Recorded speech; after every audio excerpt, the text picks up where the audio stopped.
Hi, I'm Paul Battaglia, and this is section P2. Now, students come into section P2, and they certainly should know a lot about slope, equations of lines, rates of change. But now we just want to make sure that they have a nice thorough review as we get them set for more complex things down the road.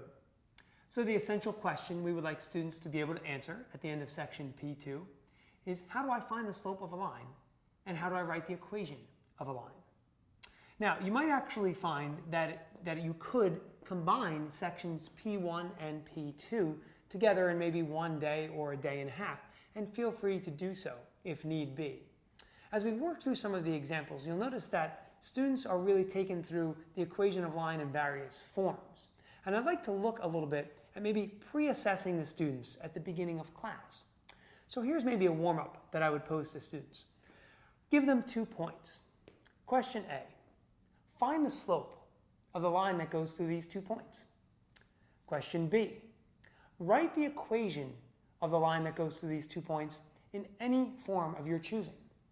And then question C, really try and challenge them a little bit. Try and say something like, can you write the equation of the line that runs parallel or perpendicular to this line and also passes through, and then of course make up your own point, 1, 7. I think if we do this, it allows us to get a gauge on where our class is and just how in-depth we need to be, or maybe we can move even a little faster than we had anticipated. Now, in example 1, you'll notice that we actually start the example in point-slope form and we end in slope-intercept form. And in these cases, we have to stress to students, either form is acceptable throughout the course, even on the AP exam. My students have personally found that they actually like point-slope form a little bit more, and they find it a little bit more efficient to use. Now, in example 3, there is a little bit of a common mistake I like to point out to students. Since it's a contextual application, sometimes students forget that units are important. So we want to make sure that we're using the correct units at all times when we deal with applied situations.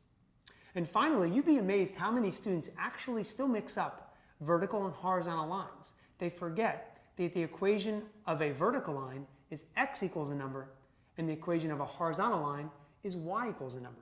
And they even forget the slopes. They mix them up. They'll think to themselves, wait, is which one's 0, which one's undefined? So you may have to clear that up for students as well. I hope you found these tips helpful, and I'm sure you'll find much success in section P2.